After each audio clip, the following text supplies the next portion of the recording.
What is up, family? Welcome back to FinnOnTrack.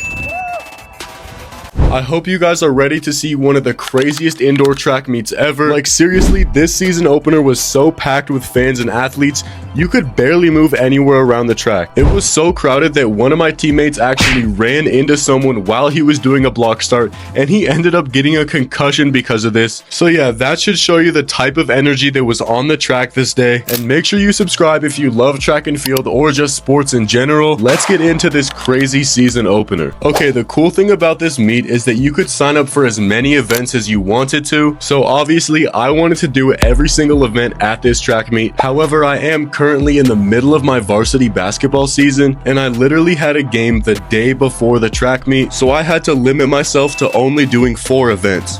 I chose 2 events that I've done before in the high jump and the shot put, and I also chose 2 events that were completely new to me, which was the long jump and the 60-meter hurdles. Now, one big problem I have right now is that it is the middle of winter and I do not have a track to practice at. However, I still tried to prepare myself as much as I could. There is always a way you can get better, so here is how I prepared for all of my events leading up to the track meet. Starting with my preparation for high jump, I wasn't really doing anything too crazy.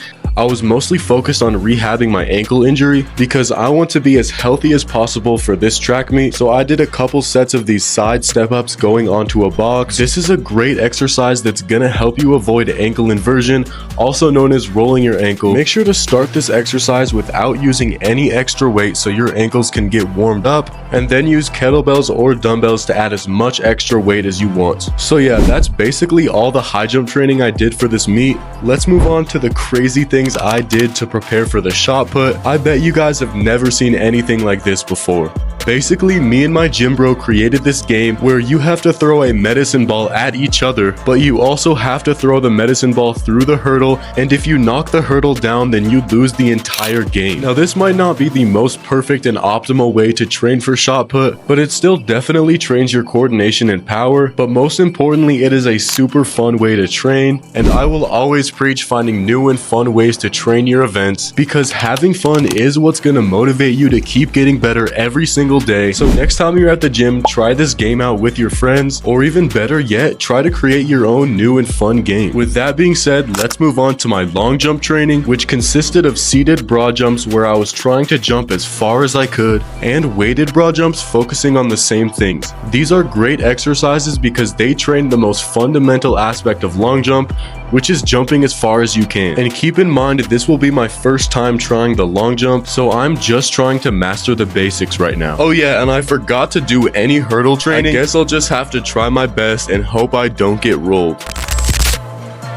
After making my way through a huge crowd of people, I finally made my way to the high jump pit, where I met a bunch of really cool and awesome jumpers, and I got to watch them while I waited for my opening height of 6 foot to come. Here is the guy who is jumping right before me, and make sure you keep an eye on him because he will be very important later in the video. Alright, now for my first attempt at 6 feet, coming in hot and easily clearing that bar. Now that jump did look good, but my ankle was starting to hurt more and more, and my ankle brace wasn't really helping. Either way, we are still moving on to 6'2". Here is my rival's jump. He clears it pretty easily, so now I know I have to match him with a first attempt clearance at 6'2". I jump as high as I can and I go way over the bar, just scraping it a little bit on my way down. The bar is now at 6 feet 4 inches and there is only 2 competitors remaining, and my rival makes a statement by clearing it on his first try. Now I need to clear this bar if I want to win this competition. I got some really good height on this jump, but unfortunately I took off a bit too far away from the bar, and the same thing can be said about my second attempt. Now I only have one more chance to clear this bar or I lose the competition. On my final attempt, I jumped as high as I could and I easily cleared that bar.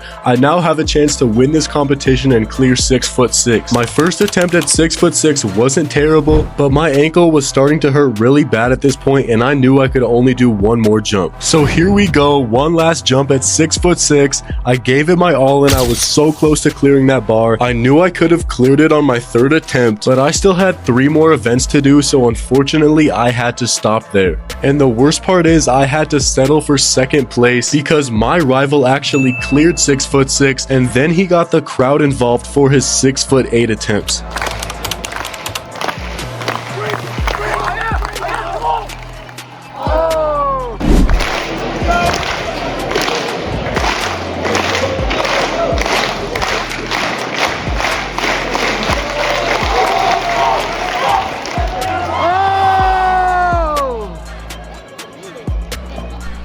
After that crazy high jump competition, I rushed over to the 60-meter hurdles, where I found out that every heat had already ran except the fastest one. So here I am, a guy who's never jumped over a hurdle in his life, standing next to the #1 hurdler in the state, and it went about as well as you would expect.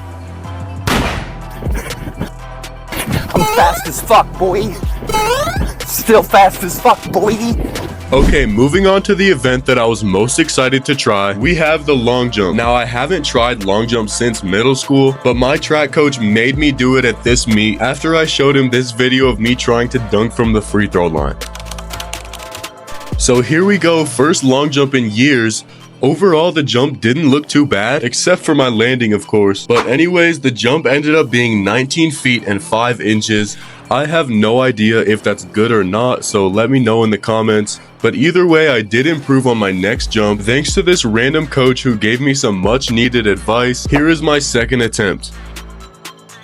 This one ended up being just over 20 feet, despite my landing being even worse than last time. If there are any high jumpers or long jumpers still watching this video, then make sure you guys comment your PRs, because I try to respond to every single comment.